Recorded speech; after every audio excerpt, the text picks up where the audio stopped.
Hello, good morning and welcome to Wimbledon Coffee Morning, brought to you in association with the Vatsa. I'm Anne-Marie Batson. And I'm Danny Jameson. It's gentleman's final day. This is going to be a match with no secrets. I mean, look, I'm excited about the game against Novak. At the end of the day, it comes very much down to who's better on the day. I had enough support here over the years, so I don't complain. I am looking to make history with this sport, of course. I would love to have a shot at as many Grand Slam titles as possible.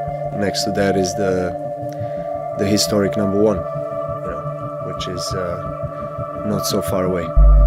If I think of Novak, of one thing that's jumps out at me is his jump back into the left. How he's able to defend on that side, which I think has won him numerous matches and trophies. Federer, he loves to play very fast and takes away the time from his opponent. Just rushes you to everything. It's a constant pressure that you have to deal with. It's nice to be back in another final. It means really a lot to me. I can feel the anticipation around the grounds already. Today is going to be a stellar day. Oh yeah, I mean, if it's anything like what we saw on Friday with the two semi-finals, which were the second one in particular, was fantastic. We are in for an absolute treat. Yes, a cracker, as we would say here. But I'm sure there's loads of talk already on social media about it. But of course, there was a big match yesterday on centre court. Oh yes, I mean, Simona Halep, the new ladies singles champion at Wimbledon. Congratulations, Simona. Probably one of the most popular wins that we've seen, really. And when we watch through some of the videos that you're going to see today that involve her, it's impossible to watch them without having a smile on your face. She's just such a likeable character. She took to Twitter pretty much straight afterwards. I mean, just look at the beaming smile on her face on all of these photographs. I mean, it's impossible, like we say, to feel bad for her. She had this look on her face pretty much the entirety of the day. Yes, and it's that picture actually that has gone across all the newspapers. It continued as the Wimbledon Facebook page clots throughout all of the press as well. You were in the press conference, right? Yes, I was. What did she do when she came in? She wore I'm not surprised. The biggest grin on her face ever, holding that Venus rosewater dish. Yep, dream came true, as she said, and it continued as the Wimbledon Facebook page clots throughout all of the press as well. You were in the press conference, right? Yes, I was. What did she do when she came in? She walked in, saw there was no seat available whatsoever, and just went, wow. It's amazing, isn't it? Oh, you can see that on the photo as well, that little purple badge. She's a member now of the All England Club. So if you win, you get to be a member right here, which is awesome. She was saying that was one of her motivations. She couldn't wait to be a member. Yes. There's a video, I think it was on the Wimbledon Instagram, of her receiving that as well, and she just looks so happy. It's like all of her dreams have come true. It's fantastic. It's just really, really cool. If you can search it out, please do, because it's awesome. And honestly, she had that look on her face pretty much the entire day. It was absolutely extraordinary. Absolutely. And of course, we want you guys to get involved in the conversation today. This is the last day to do so in terms of the championships, of the matches. So please remember to use the hashtag Wimbledon and also the hashtag join the story, and also join the Facebook group out as possible. Yeah, some cracking stories on there. I spent all of my Saturday evening having a little look through. Now, yesterday, you may have noticed the extraordinary hairdos of the Flower Girls during yesterday. 1 or 2 days maybe, using join the story in terms of in the search bar, because there is so much videos and stories, and we want to give as many as you a shout out as possible. Yeah, some cracking stories on there. I spent all of my Saturday evening having a little look through. Now, yesterday, you may have noticed the extraordinary hairdos of the Flower Girls during yesterday's ladies' final. Well, did you know that all happens right here on site? And we sent Anne-Marie to investigate. It's ladies singles final day here at SW19, and I'm lucky to say that I'm getting the opportunity to meet some people who work behind the scenes for our players, the umpires, as well as the ball boys and the ball girls. I'm in the salon on the site, and I'm going to get the opportunity to speak to 1 or 2 people here first. But the amazing thing is, this hair salon and nail bar, I should say, is run by Marie, and it's staffed by 10 people over the 3 weeks of the championships. Now, I'm delighted to speak to Kerry, who's one of the hairdressers here, who's been working here for a number of years. Kerry, tell me what your role is on championship day. Okay, so our role is to do any people who are going to the Royal Box, sort out any of the tennis players that need attending to. Then we do the Flower Girls, and then we do the Guard of Honour. Can you describe the atmosphere on Championship Finals Day here at Wimbledon for you? I've been doing it years and it still makes the hairs on my arms stand up because it's just so exciting and it's such an honour to be here. And it must be amazing to be at the opportunity to sort out the hair for the girls and also the ball boys as well, and play a part in such an important day for the singles players. It certainly is. It never loses its magic. It's just, it's so special and everybody's really nice. This is such an important part of the grounds here for everybody who's working here. Would you say that's fair? Absolutely. We've been in this salon since 2000 and quite a good rapport with them. Lauren, tell me, how did you find out that you were going to be playing a part in today's ladies singles final? Well, I found out this morning. And no doubt you're going to be sharing this all across your social media as well. And you've shared this news with your family and too and friends? Yeah, I called my mum straight away. Our girls to find out their role for today, as well as everybody else who plays such an important part on this special occasion. You know what? I think I might get my nails done. And then I called my friend, making sure everyone is watching. So yeah. I've been really enjoying having our conversations with the ball girls, especially the flag girls, to find out their role for today, as well as everybody else who plays such an important part on this special occasion. You know what? I think I might get my nails done. For a little trim before Gentlemen's Finals Day. And B, I had no idea that the ball girls had to go through all of that before the flower ceremony. Oh, a real highlight for me. Like you, I didn't know there was a hair salon on site whatsoever. And the two young ladies that would be walking with Simona Halep and Serena Williams, that was Lauren and Amy as well. So excited to be walking, especially for Amy, because this was her first year as a ball girl, and then also getting the honour to walk out with Serena Williams and holding her flowers. They were everybody actually was really, really excited as well. And Kerry, one of the hairdressers, has been doing this for the last 20 years or so, and she says of course. Watching Marcy Judd out in Ohio. Good morning to you, sir. Saying go Federer. And also Jane says two great representatives of first class. They never changes. She's always it's the most excited of her. I'm impressed you've come back. I thought you'd still be there having your nails done or something. I don't know why they never asked me to do it. I've got to say hello to a couple of people while we're watching. Marcy Judd out in Ohio. Good morning to you, sir. Saying go Federer. And also Jane says two great representatives of first class tennis. That's very kind of her to say about us too, isn't it? Yeah, thanks Jane. Appreciate that. Oh no, hang on, she's not talking about us two, she's talking about Novak Djokovic and Roger Federer. Okay. Oh well, anyway, she's backing Roger Federer to win, but thank you for your comment, Jane. Really, really appreciate it. Oh, fantastic stuff, fantastic stuff. So, of course, there's been so much reaction about Simona Halep winning the title yesterday. Take a look at this. Thinking that is a possibility to win on grass, it was tough to believe because we don't even have a court, grass court in Romania. I don't know, she just played great. She was getting so many balls back, and I think I was overhitting it. Yeah, it felt like I knew where she's serving, and even if she served strong, I returned the ball. And Simona just played her heart out, and if anything, I could just learn to be like that. Well, I felt my legs that are very soft, and after I won the last point, I didn't know actually how to react. I just did natural what it came in my inside. Yeah, it's tough to describe the moment. It's just you feel like light, you feel everything, it's beautiful, and you just try to enjoy it.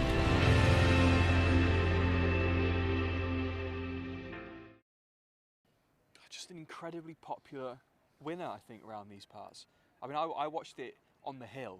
There were loads of Romanians watching it. They were really loud. They went ballistic when the final point was won as well. Like, she's just an incredibly... Did a perfect game plan. And what really two things that stunned me. First thing, she got it done in 56 minutes, which I think is the second quickest ever for a ladies' final. Wow. Yes, absolutely. And also, Serena Williams had struck about 45 aces in her entire matches here at the All-In Club. She only managed to hit 2 because Simona was hitting the ball, returning the ball so sweetly. I think it was like, what, 3 unforced errors? That's a record as well, just absolutely extraordinary. As one of our colleagues, Adam Peacock, Australian journalist, pointed out, imagine having an hour of your life just like that, basically perfection, for 58 minutes with everybody watching, all the eyes of the world on you. I mean, it just beggars belief. I wish I could have an hour like that. And you know what tops it off even more? Billie Jean King. When you get a tweet from Billie Jean King and your name checked in it, you've definitely made it for sure. Oh, absolutely. I mean, she congratulated her on a tremendous win. She said one of the most perfectly executed matches I've ever seen, and she has seen some matches in her lifetime. Yes. So you know you've done something rather well there. What I loved was the encore interviews immediately afterwards. Simona's was hilarious, and she seems just like a wonderful, wonderful person. But Serena Williams is one as well. She's so gracious in defeat. Yes. We've seen this before with her as well in certain tournaments when she's been beaten by the better person, and she took her hat off to her and said as much. Caught the attention of Novak Djokovic as well. Yeah, I think it's a fantastic tweet from Novak, who of course is going to be featuring later on the centre court. Get excited for that. Yeah, absolutely. So much happening yesterday. There were actually other matches taking place here around the Crown. Some fun and games in I can't say that word, invitational doubles, and also a jubilant junior singles winner.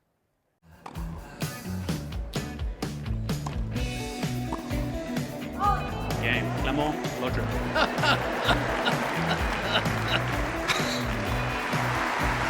You know where she's going. She wants her dad. You did it.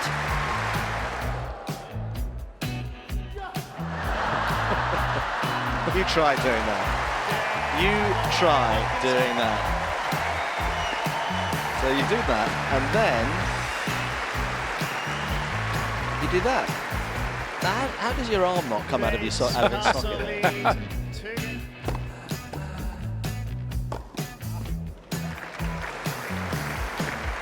Yes. Pretty pleased.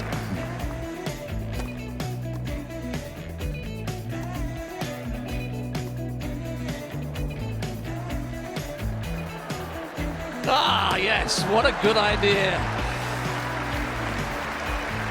I don't think they have any drugs tests after the seniors matches. That was a big sip.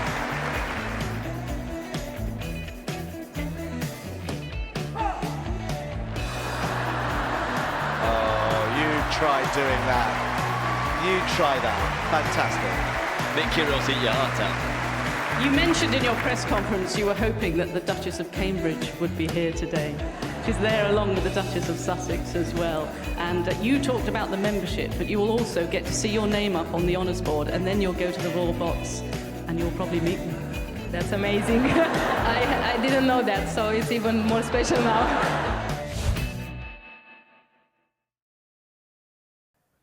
I love watching the invitational doubles. They are such a laugh. And can I say, Mark Philippoussis, much props to you for taking a massive sip more than a sip. Pims and getting a selfie too with the spectator. Loads of laughs. Yeah, good job they don't have like the old drug testers afterwards, as the commentator said. I think he'd be failing those. Also, Mansour Barami. Yes. Oh, wow. He is extraordinary. If you've never seen him play, he's just hilarious, absolutely hilarious. Some of the stuff he comes out with, I've no idea how he manages it, frankly. No, and the queues to go and see him play here the last fortnight, they're just so long because he's such a delight to watch. Yeah, a fun character. If you've never managed it, do try and have a little watch. We saw Simona Halep there as well. Wonderful champion. Another champion. Well, we have the Dylan Slam, because Dylan Alcott, the Australian, has won literally everything, including now Wimbledon. Which is well done, Dylan. Extraordinary achievement. I was flicking through my Twitter last night, came across this tweet congratulating him. Yep. Didn't see who it was, I hadn't looked at it properly. Thought it was in foreign language. Oh, yeah. Until I spotted, it's Ash Barty, obviously the world #1, congratulating him, and then realising, oh, it's in Australian. Then it made sense. But yeah, congratulations to Dylan Alcott, another champion. We didn't. That wasn't the only final yesterday either. We had the men's doubles, which went on for about 3 weeks. It was an epic. It was really, really good to watch. But lots of people on social media having some really good lines about how long it was. The match was going on. I just went at Diminator, maybe pointing out that Coco Gauff wasn't even born when the match started. Brilliant. If you don't follow Diminator on social media, particularly on Twitter, do follow him because he comes up with some cracking lines. It was very amusing, but it was a really good match as well. But yeah, it was just under 5 hours, extraordinary. And there was another final, the girls' final, where Daria Snigger, who I've heard is a bit of a laugh, she ended up winning. She saw her there groaning for her dad, which was great to see. She's one to watch for the future. Getting a congratulation from Lesia Sorenko as well. No less. 3 players, 3 top women's players now from the Ukraine, because of course you've got Elina Svitolina as well. Doing something right over there in the Ukraine, aren't they? Yeah, absolutely. Yeah, well, we need some of that over here, don't we? Anyway, so that was yesterday. There's another final today, but there's also plenty of other stuff going on. Here's 5 things you need to know about day 13.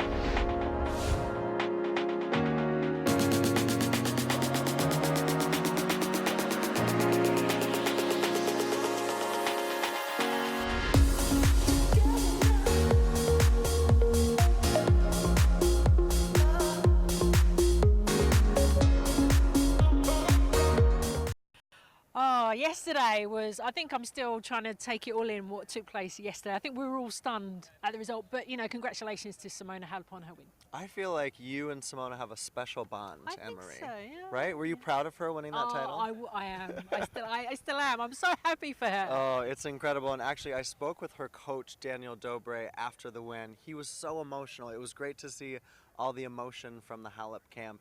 And he said actually what he thought was really important was the fact that she played in Eastbourne. That was a last-minute decision for the Halep camp. She played singles and doubles. And also Simona came to the All England Club for a few days to practice with the Lena Svitolina before she went to Eastbourne. And Dobre was saying he felt like that was really important too. But what a fantastic story. I mean, you can gobble all of it up on Wimbledon.com and our social media channels as far as all the great content. Her post-match interview on court, I watched it twice last night with Sue Barker. It gave me chills. It was so good on both sides.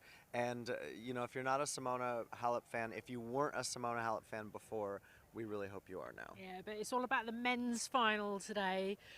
Federer against Djokovic. I think there's a split between the two in terms of who's going to be able to lift the trophy at the end. Yeah, no, I mean, it's dramatic, right? It's the 48th time that these two guys have met. Only their fourth here at Wimbledon, but when we look back at the last couple times they've met here in the finals, 2014 and 2015, 15 went to 5. Is that right? No, excuse me. 15 went to 4, right, and 14 went to 5. It was good, great matches then. You just wonder today. It's funny because 24 hours ago we're standing here talking to you about Serena and her greatness and she's the favorite, and we can have the same conversation about Djokovic and Federer, but the fact is they're going to have to go out and they're going to have to play a tennis match. Yep. It is what it is, right? Yeah. And Federer, I think the only thing I see today is that Federer could have a letdown after all of the energy that he spent against Rafa. That was not only a physically a tough match, but for him, I think mentally and emotionally, he put so much into that. Yesterday was very chilled. He had a practice session at Honorary. I think otherwise he's just trying to save every ounce of himself for today and Djokovic. Is there any concern over that? He's trying to become the oldest man ever to win a Grand Slam.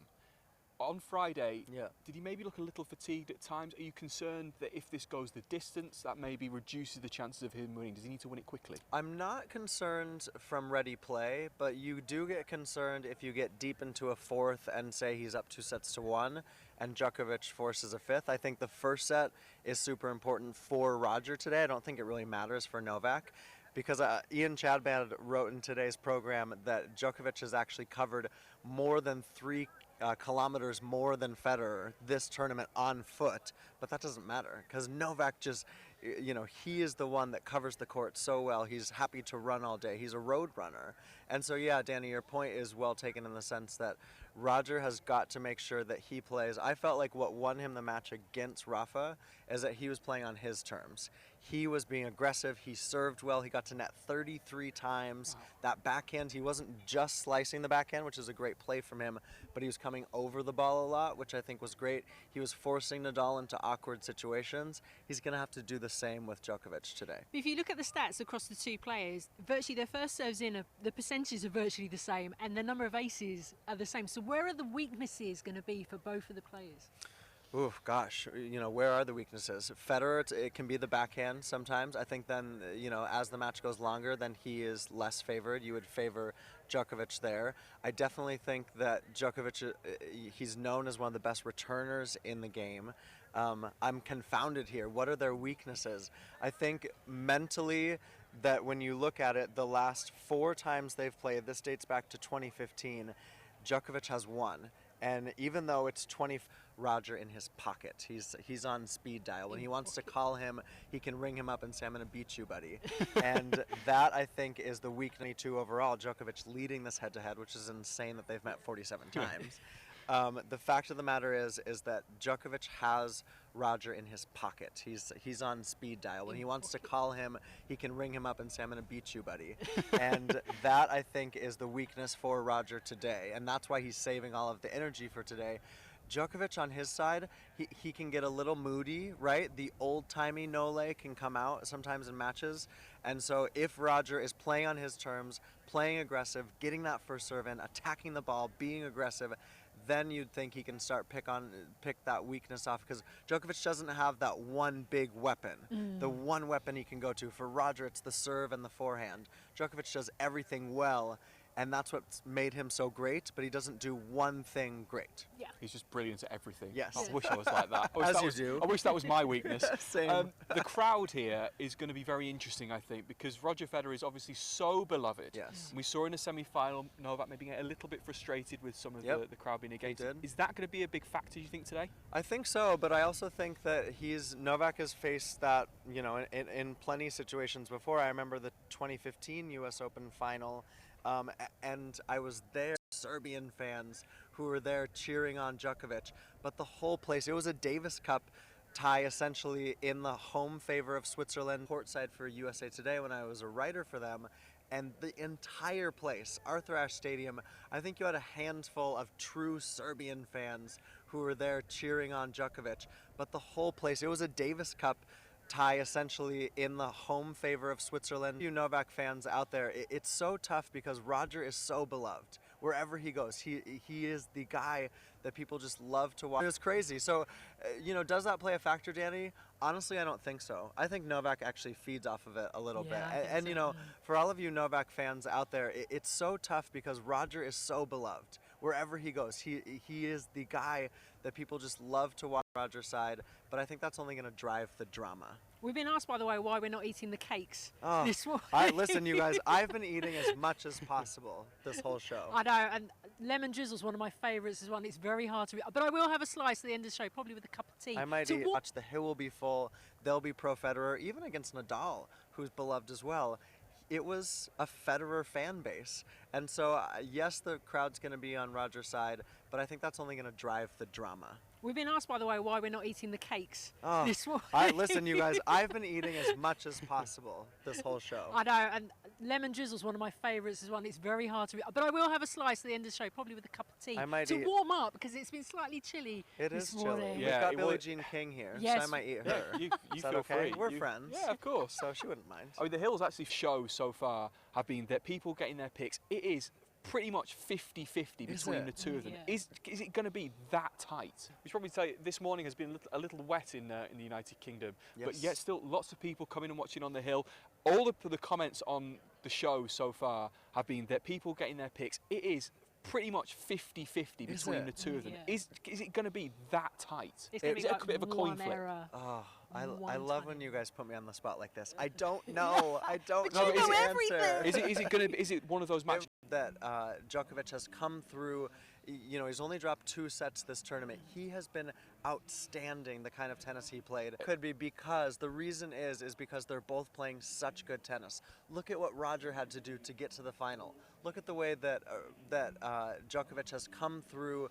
You know, he's only dropped 2 sets this tournament. He has been outstanding, the kind of tennis he played. And honestly, I know that Roberto Bautista Agut isn't a household name, but he was playing career tennis. And for Djokovic to just level up and level up and level up, it's what these guys do best. And yes, I think you're right. I think we're in for a great match today. I jinxed yesterday's final by saying I thought we were in for a classic. We were in it for a classic performance by Simona Halep. But no, I really do think that we've got, the razor thin margins, and I can't point this out as much. For me, that first set is vastly important for Roger. I really feel that. Wise words from Nick there. Keep an eye on the first set for sure. It's not the only final set. I have to ask you about the Yes. boys' final. Yeah. So I watched both of the semi-finals. It's Shintaro Mochizuki of Japan and it's Carlos Jimeno Valero of Spain. The semi-finals were an epic, particularly Shintaro Mochizuki against Martin Dam. Yep. There were about 14 match points. Yep. The final set went to about 10-8. Yeah, Yep. it was extraordinary. The quality of tennis in the junior tournament has been out of this world. Yeah, no, it's been amazing. I mean, Mochizuki coming through that was a huge win over Martin Dam. And I actually spoke to Valero the other day, I think after his quarterfinal win, and he was saying that he feels like he styled more after Bautista Agut, just gets everything back, moves so well, so you could be in for a really great. And I love it. It's always on the #1 court. It's always a preview of what's to come in the future, and I think we've got 2 great champions. Martin Dam's another player I think who's going to be a really strong future champion. He's already, like 6'6"? Yeah, he's a huge young kid. Yeah, for sure. Yeah, Roger Federer, of course, a former boys champion. Oh, there we go. Today. Nick, you've been fantastic for you us. guys, It's been a true honour to have you on our show. My heart is actively breaking. We'll have to say goodbye to Nick McCarthy because this is the last time we'll see him. This has been so fun. Team, thanks for having me on. Oh, thank you. Cheers. Here we go. It's the last day, and I'm actually getting so sad. We don't have... Okay, we have one more. And congratulations. You've had an incredible show. Thank you. People have loved watching it. It's been perfect for social media, and you, the fans, having a voice via Danny and Anne-Marie and Hannah and the whole team. Thanks for having me on. Oh, and thank you. cheers. Here we go. It's the last day, and I'm actually getting so sad. We don't have... Okay, we have one more day. Yes, and one more then day. we'll have Wimbledon back in just 50 weeks. Yeah, cool. And I'm counting already. I'm counting. Thanks, guys. Speaking of years, so to speak, it's been 50 years since Rod Laver won a title here at the All England Club, and he's also achieved the career Grand Slam, and he's been here every day throughout the tournament. The man is a legend. Take a look at this. I tell you, Wimbledon is, to me, is the #1 tournament in the world. I'm Rod Laver. 50 years ago, I won the calendar Grand Slam, and Wimbledon is one of my favourites. Like, I played well, and I think John was the same way. He felt good about the way he played. He once again was on the trail of the Grand Slam. But by the fourth set, the rocket was firing on full power towards his third major of the year. But yeah, we had a few tight points, you know, at an important time, which fortunately for me, I was the one that won. That's it. And you're hoping that, you know, your best tennis comes out when...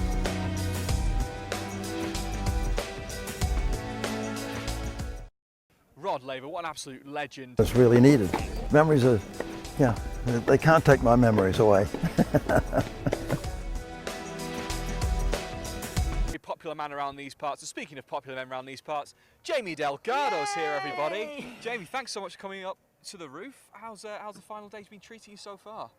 I mean, I've only just got here sort of 45 minutes ago, sort out a few tickets for friends to come and watch for the big match, and yeah, it's kind of all come to a bit of an end now. Well, not nearly quite at the end, but an awesome Wimbledon. I've loved it. How have you found the last 2 weeks? I mean, this is the best time of the year for us, for sure. Biggest event in the world. You kind of spend weeks and months looking forward to it. It's been playing. It was fun to watch him play again here since 2017, when he really, you know, was in a lot of pain. So to see him play in no pain was my highlight. I mean, I have to ask you about Andy. How difficult was it, as you're part of his coaching team, to get him ready for these 2 weeks? Yeah, I mean, he's obviously had the operation earlier in the year, so he's done a lot of rehab in the gym and all that sort of stuff. But tennis preparation, not that much really, because he wasn't able to hit balls until a few weeks, you know, a couple of weeks before Queen started. But yeah, he was just kind of improving a little bit each day, and when the decision was made that he can play here, was great, because it was, you know, again, for all of us, this is the best tournament to play, and so he was really, really excited. Yeah. And you've been taking part in a couple of matches yourself. I yes. Unfortunately, I didn't get to see it. Don't bring that up. Danny went to see it. I watched a little bit of it. It sounded so much fun. Yeah, I mean, there was one. Jamie. No, I don't know about that. But there was one. We actually played on court 1 the second match, and it was really great because nice atmosphere, and we had a few match points in that one. But again, for me, you know, when you start playing, to get invited to play at Wimbledon in these matches is, you know, it's amazing. You have to sort of pinch yourself, because it's, you know, since you're 10 years old, you dream of playing in here. So to still be, That was a great idea. No, it was good, really, really good fun. 2 good guys who I think play a lot of kind of exhibition stuff, and we were playing some decent tennis along the way, and we, yeah, I really, really enjoyed that one. That was my favourite match. Yeah. So let's focus on the men's singles final today. We were just talking to Nick McCarthy about how close this is going to be. I mean, these are 2 players who know each other like the back of their hands. I mean, how do you see this one playing out this afternoon? You know, I've been obviously thinking about it a little bit this morning of who's going to win. It's going to be so tight. You know, it's a bit colder today, which is slightly... I'm admiring your jacket, actually. Yeah. It's a bit windy. I mean, that kind of favours Djokovic, I think, a little bit, because the ball just gets a little bit slower and a bit harder for Federer to play his aggressive tennis. I mean... It's so hard, isn't it? Yeah, I mean, I think Djokovic's just going to have the edge, I think, but it's going to be really tight, yeah. Extraordinary. I have to circle back to the doubles with Mr. Murray. Were you as excited and I suppose as caught up in the moment when him and Serena announced that they were playing, and then when they played themselves, it was like a carnival atmosphere almost every time they stepped out on court? Yeah, it was great. I mean, it was And as soon as they had the sort of opportunity to play with each other, it was, I think for both players, was like a great chance to play again at Wimbledon. You know, they don't play much mixed doubles, so to play with kind of, well, from my side, you know, for Annie to play with Serena, the best female player ever, is at Wimbledon, as an opportunity couldn't turn down. But atmosphere was great. I mean, in one of the matches, especially, Serena was on fire, playing great. And I think it was great fun for them just to sort of be, you know, get to know each other a little bit more as well. No, it was really fun to watch. And as the grass season comes to an end now, what are your plans, or what are Andy's plans, do you think? Well, we'll sort of make a call in the next couple of weeks on what the summer plans are, plays tournaments and stuff like that. We just don't know them yet, so but we will do soon. And what's been the highlight for you, do you think, over the last 2 weeks? For the rest of the year, but you know, it's been good, the grass court season for us, because he's been in no pain and was, you know, gradually progressing. So, but in terms of dates of when he plays tournaments and stuff like that, we just don't know them yet. So, but we will do soon. And what's been the highlight for you, do you think, over the last 2 weeks? Like the best thing that you've seen in terms of players? Because Coco Gauff's been, her name comes up a lot. Yeah, that was the first name that came to. I mean, 15 years old is just. And she's so tall. She's taller than me. It's crazy. I mean, one of the matches, I can't remember, the one that she won with match points down. I mean, the composure at that age, to play on centre and deal with the nerves and kind of play the right shots most of the time. She has to be the highlight for me. I mean, obviously the final yesterday, women's final yesterday, was, I didn't see that coming at all. No, none of us did. And she, I would have never thought that Halep would have won Wimbledon really a couple of years ago. So I mean, that has to be a huge highlight as well. Yeah, absolutely. Well, it's been a huge highlight for me, I have to say. Jamie, thank you so much for being with us. Enjoy the men's final, wherever you end up getting to watch it. And look, thanks for joining us up on the roof. And well done for sorting out the tickets for your mates as well. That's a proper friend, that is. Thank you very much. Need friends like Jamie. Top man, thanks a lot. Now, as the TV coverage has been rolling around, you may have seen some very smartly dressed men with some armbands on saying honorary stewards. Well, what exactly are they? We sent Anne-Marie to go and find out. I've been really privileged over the last few days or so to meet people who are behind the workings of Wimbledon here in the tournament, and I'm delighted to say I've been joined by Nick Pearce, who is the lead of the honorary stewards here at Wimbledon. Hello Nick, thanks for joining us. Thanks very much. I would say you have a very unique role as part of the Wimbledon family. For those who have no idea what an honorary steward is, can you give us an overview, please? Yeah, we're one of the many volunteers. We've got about 200 in our association who volunteer each year at the championships. Many who come back who have done 20, 25 years worth of stewarding at the championships, and some who are doing it for the first time. But it's our sort of knowledge and experience which hopefully sets the tone for the day as spectators arrive. How does somebody become an honorary steward? Well, anybody can apply. We get many people apply, some who have perhaps been a service steward or London Fire Brigade at the championships and then obviously come and join us. We openly, through the Wimbledon website, where people can apply through that way, or people just find out about us and come along and apply and join. We don't take on that many a year because most people come back year on year to do it all over again. And can you describe a typical day for an honorary steward? Yes, I mean they do vary slightly. We're a 24/7 operation, so once that queue starts on the Sunday morning at 8 o'clock, it runs all the way through the fortnight, through the night, through the middle Sunday. So some of our stewards will start at 5:30 in the morning, some start at 8. I get in really by about 5:30 in the morning and probably get away about 9:30 at night. And we have a night operation that comes on at 8 o'clock in the evening and finishes at 8 o'clock in the morning. So it's a wide spectrum of stewards across that period. And we're also actually joined by a number of day stewards and night stewards who tend to be students, but they come in and join us and work on the queues as well.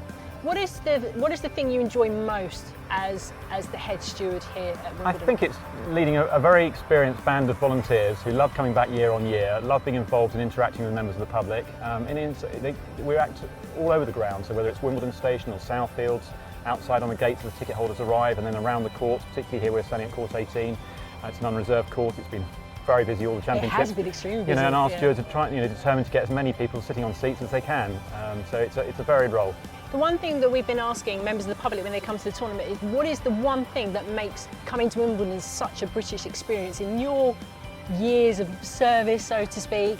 What would you say that is? I think it's the attention to detail that the championships department right from the chairman all the way down through, everybody works here. We're all determined to make sure that every year there are improvements, and that every year we deliver, the best sporting event that people are going to come to in the year.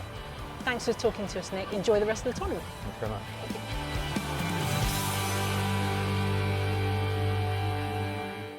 What a joy to meet Nick, who's the head of the Honorary stewards here, and they do such an amazing job. Dotted, you can see them down in the queue sometimes at the station and also around the grounds. Hello, Adam Hunt. Yes, hello. Yes, my honorary steward story. There's one who patrols around the hill, making sure everyone behaves themselves on Henman Hill. And the other day, when Federer was playing against Nadal, obviously the hill was very popular with fans who didn't have a ticket for centre court. Next best place to watch it on Henman Hill. And when they opened the gates and let everyone in, they were all, you know, charging for the hill. And he shouted, he said, "Don't run! This is Wimbledon!" And everyone just looked at each other and then started sort of kind of multi-school boys. Yeah, like fast walking, which I thought was the best line I've ever heard. Don't run, this is Wimbledon. Don't get on the wrong Absolutely. side of them. Speaking of Wimbledon, we've got to give a shout out to Mandy on Facebook, who's really excited about the matches today, and she's getting ready to tuck into some strawberries and cream. Yep. And you're tucking I've into started on the cake. It's a lemon drizzle today. It's glorious. I'm on the Is it? strawberries. I'm going to have it. They are real. It's really good, this one. We've not had one of these yet, have we? No, we haven't. I'm going to have One of my a slice with a cup of tea in a second. All right, so there's so much chat on social media. What we got? Oh, well. So on the Wimbledon Join the Story Facebook page, guess what? We've had our very first proposal. Yes. Yeah. This is fantastic. Joyzen, unexpected surprise, ring on top of the strawberries and cream during Wimbledon back in 2008. This is the first marriage story I think we've seen on the group. I'm guessing the ring needed a little bit of cleaning because it was sort of wedged, in the a middle strawberry. of the strawberry there. But yeah, what a way to do it. Centre court. And as well, Strawberries and cream. what final to do on 2008 as well. Well, it's not very talking of what's Wimbledon, what's not Wimbledon. They don't have a kiss cam in Wimbledon, you know, like they have in the They'll baseball never go in down America. that road. Do, and then a kiss. So this is the next best thing. This is the Wimbledon equivalent of kiss cam. Nice. And to drag it way back up to date, that was back in 2008, your friend Jordan Wiley. Yeah. She's also managed to get herself an engagement. Well, we had Jordan on the Wimbledon channel quite a bit last year, and she was expecting her baby. Little Jackson. Little Jackson, her son, and now she's getting married. So Oh, a couple of good years for Jordan. Yes. And what a way to have it as well. Jackson wearing a little T-shirt that says, "Mommy, will you marry my daddy?" Oh, that's so cute. How cute is Congratulations, Jordan and family. Yeah, Huge congratulations to all of them. Fantastic stuff. We talked about Simona Halep, who is just a ray of sunshine at this tournament, and our friend Judy Murray, who there's still cake waiting for you, Judy. If you are watching, please do come along and say hello. This is a cracking photo she managed to spot of Simona Halep when she was. I love these kind of things where we see a photo. You know, it's almost a glimpse into their past. You can see in the background that, you know, the clay court. She openly spoke in interviews that she'd never even seen a grass court. They don't have a single grass court in Romania, and now she's the Wimbledon champion. So, you know, she didn't. I don't think she played on a grass court at all until she started playing in the junior tournaments and perhaps travelling a bit abroad. So to go from that to winning Wimbledon, we saw her parents crying in the box yesterday. To see how much it means to the family is brilliant. Yeah, You can tell her, can't you, as well? She's not changed. Like, her face is exactly the same as it was. Well, she was constantly told, "You're not going to make it. You're too small." You know, she doesn't have perhaps some of the physical attributes that people thought would be what you need to make it as right at the very top in professional tennis. But she's proved everyone wrong. Yes. Proved them wrong. Her Well and done, Ash Barty Simona. for that fact, yeah. actually. Absolutely. Yeah. We were up on the players' lawn, weren't Yes, we? we were. Afterwards, seeing Which all was of packed. the friends and family when she came back down. And Jed, one of the official photographers, was also there. Got a lovely photo of Simona with her dad. Well, that's the thing with I think with Wimbledon and the major tournaments is seeing those moments afterwards with the family, the walk that they do. You know, we saw it on the cover, on the television coverage, the walk they do through the clubhouse, and it's all so prestigious and historical here. You really do feel that they're becoming part of history. Welcome to the club is what Phil Brook said to Simona when she was first speaking to him. So, you know, it's a special moment for her in her life and her career. She spent ages as well up on the lawn just saying hello to everybody, all of her friends that had come over from Romania, all of her family, like Kim Clijsters was there, Chris Evert, all sorts of big names waiting to say congratulations to her. Kevin Talking Anderson. of big names, literally. Well, he came so close last year, didn't he? You know, losing in the final. In the end, it was that semi-final, the long match against John Isner, which cost him the Wimbledon title. But good to see him wishing congratulations to Simona. Well done on an incredible match and tournament. And, you know, he's echoing the sentiment, I think, of tennis players all around the world. That you know, the start of her career, when she started to enjoy success at the majors, she won the French Open, you know, achieved her dream, winning a Grand Slam title. She'd said in many interviews that the grass wasn't her favourite surface, that this was the Grand Slam she found the most difficult of the four, and to then, you know, come and win it and beat Serena Williams in the final. It's not like she's had the draw opening up for her. She's had to beat the best player ever. Well done, Simona. I get the impression, because there's a lot of other players wishing her well, I get the impression she's a really, really popular player on tour as well. Yeah, she is. She definitely is. Absolutely is.